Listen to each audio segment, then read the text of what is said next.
Oh, welcome back. Oh, look at that rot. So I have an 04 Wrangler for sale, and a guy said that there's too much frame rot and body rot.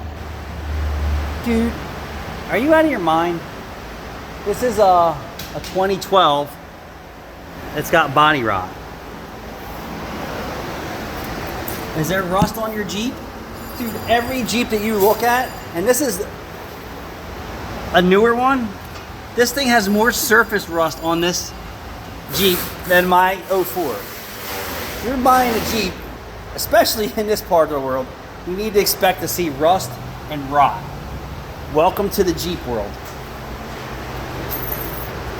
You're even going to find holes in the frame right from the factory. Anyway, we're working on this Jeep Grand Cherokee. Customer said I need an engine coolant temp sensor. This is zooming in 2012 3.6. So they supplied their own Duralast part, and it is a 19 millimeter, and all data shows the picture of it with everything out of your way, and it only pays 0.7, and you have to add coolant back. So this thing's buried all the way in the back. So let me get a little screwdriver. Here's my screwdriver. Yep, screwdriver. This is long, and I'm gonna go down here and see if you can see that red.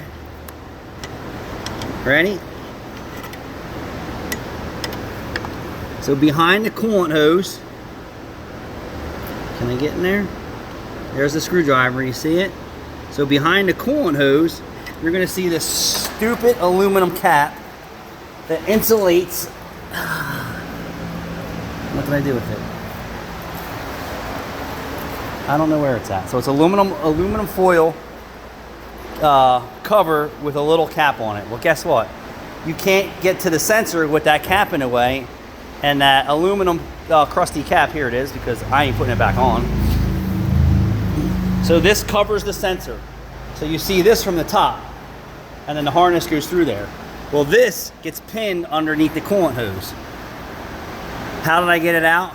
I just kept farting with it and pulling on it and praying that I didn't rip the wire harness out at the same time for the 0.7 labor time that it pays to replace your engine coolant temperature sensor on your 3.6. Finally, once I got this out of the way, I can gain access to the red lock clip that was magically stuck and broke pulling that apart because it's right above the exhaust manifold, go figure.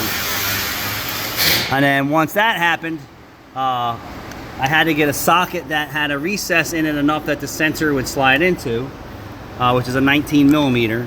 But after breaking off the old plastic plug-in on it, I can gain clearer access to just spin it out with a socket. Socket, double swivel, swivel, long extension. Then I couldn't get it back in because the coolant hose is in the way, and I didn't feel like unbolting anything else.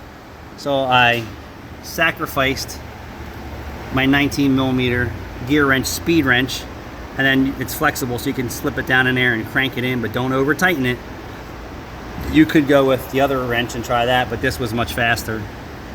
But what a pain in the behind. So can you see that? That little red? Probably not, right? So right above the coolant hose, it's an aluminum coolant tube on the driver's side cylinder head in the back. And mind you, it's covered by that turdy thing right there, which is even a bigger pain in the butthole to do. So we got it done. Remember, don't over torque it because you will split it. You will split something. You might even crack the cylinder head. It already has thread sealer on it, so just crank it in enough, 2, maybe 3 turns. Do not over tighten. Thanks for watching.